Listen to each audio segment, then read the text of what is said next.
This is Sean Pollard, and this is my final project, Sociality.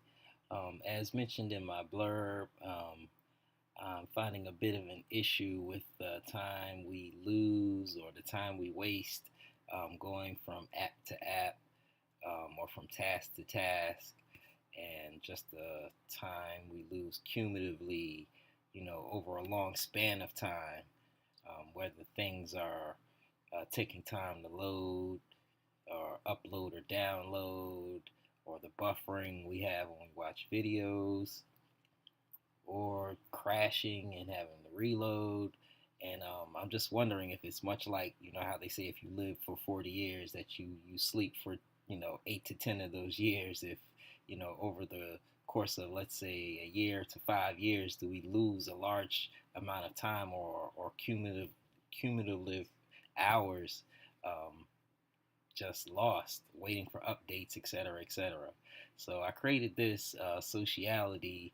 The main purpose to once centralize your social media, and then also bring your actual physical world around you within the virtual platform itself through maps. Um, so just looking at the main part of the app here, as you can see, there are icons for most of the major social media platforms. And I was thinking there's two ways that these could be approached. One, they could just lead to logins by centralizing all the logins in one place. And if you're one of the folks who like to secure everything and log out of all of your apps and not leave things open, then this would actually save you time, because you could just go in and log in individually or in concert and get into all of your networks. And I guess that could also be approached by adding sociality and allowing it to, interact with your other applications. Um, the second way this could be approached is basically you could log into Sociality once it's loaded, let's say as a mobile app, and then from there you could tether it to basically give you access to your other platforms from one localized application, which would save that time of jumping from app to app, or going from YouTube to Instagram, let's say, and dealing with stuff that takes a lot of time to load for the most part. Even though we have these great technologies and the web continues to advance, we're still losing a lot of time, and things don't play straight through. They buffer a lot of times or falter in some way. So I was thinking that's one way of centralizing things. Below it, as you can see, I was able to get the bar graph or the graph bar data going, and it's sort of representative of what could be done as far as interaction with your social media platforms. So in this particular graph API, I was thinking it could be approached in a couple of ways as well. One, maybe there's some sort of comparative or analytical data which could be drawn from all the social media platforms, and then there could be a comparative curve which would say which network was getting the most traffic when. These could also be approached in an individual approach where Facebook, once you logged into it, its API data will basically interact with that bar. If you happen to be on YouTube and you're getting a bunch of traffic there, then that bar would increase just based on visits or likes or comments, etc. Same thing with Instagram. If people were making a bunch of comments about something you posted, then that bar would increase on its own. It wouldn't necessarily be comparative to the other bars, let's say on the first way that I mentioned. So just another way to centralize social media and give an overview of what's going on all of your networks at one time. So if you scroll down here, we have the first look at your reality. So sociality, you have your social media side, and you have your reality side. The first part of that being this map. I was able to get the API going on this.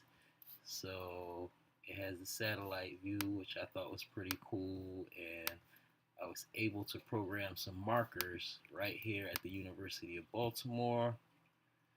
So if we zoom in enough and we get a satellite view,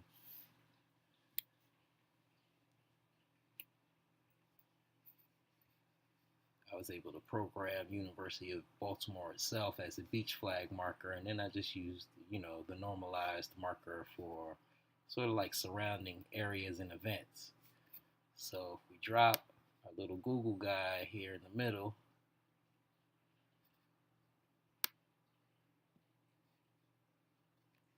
as we can see, the markers are still there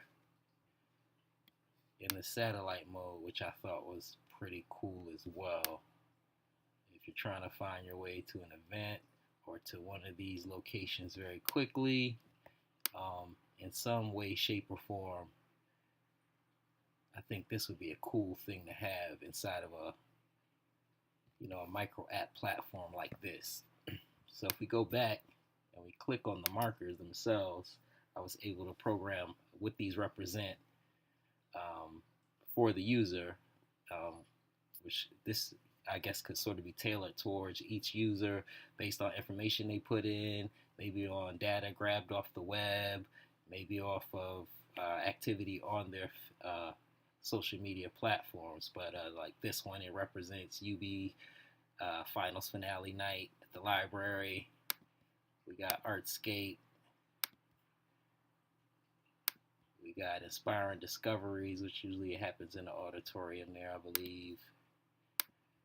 Of course, the UB Block Party right in Gordon Plaza. And of course, our alma mater there, University of Baltimore itself. And down here, we just sort of have a blurb which gives some information on the mobile time spent in 2018. This could also be some sort of different content field, but I like the way to design this, where they seem to keep having things responsive in mind. So even though it's really small, you can still get to the hamburger menu, the table of contents. And this information was also pretty interesting. It says U.S. adults will spend an average of 3 hours, 35 minutes per year on mobile devices in 2018, an annual increase of more than 11 minutes. By 2019, mobile will surpass TV as the medium attracting the most minutes in the U.S. And once again, this sort of gives idea and gives way to how much time we're spending going from one thing to the next, or waiting for things to load, or waiting for content to download to our systems. It's got to be some time lost there. So once again, to make the world a better place, that was kept in mind, and sort of the goal with this. It's also somewhat responsive. As you saw, the bar graph sort of dropped out to the side as I made my zoom change. So it's not completely responsive, but it's somewhat responsive if you had a tablet or if you expanded your web browser size.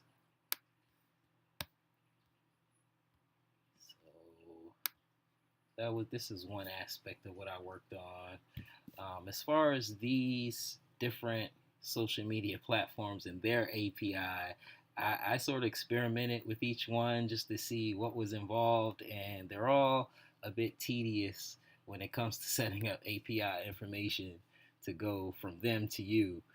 It's funny because we just hit a check mark and say yes, yeah, we don't mind you having our data and information, and then our stuff gets sold and marketed and sent to marketers, and all types of stuff happens with our information. It's like gold nowadays, as you know. So when you go to them and you ask for API data from their networks, they're like, tell us what you're using it for, and you need these 5 keys.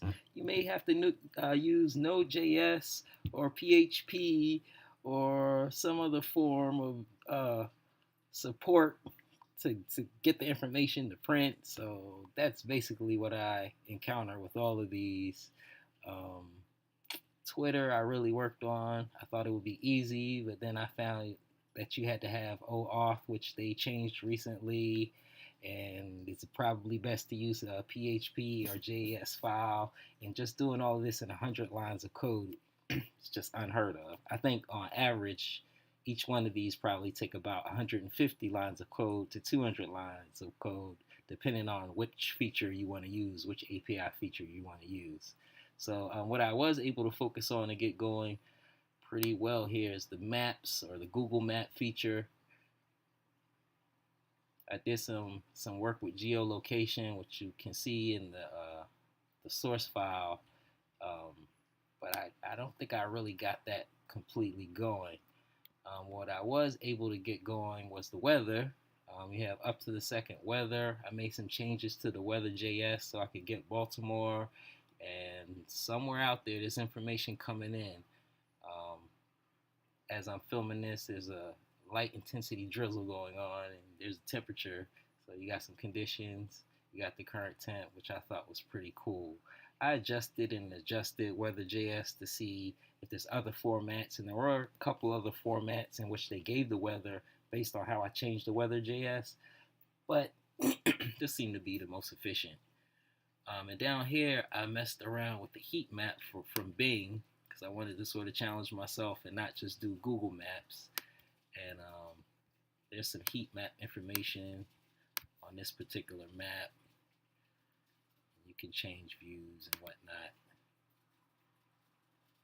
So I'm imagining with some programming genius, you could kind of make a heat map that's respondent to your weather and show you where the storms are coming in or the storm patterns. And maybe this is how they do Doppler, or when they sort of do forecasting and they show you a weather pattern before it hits your actual area.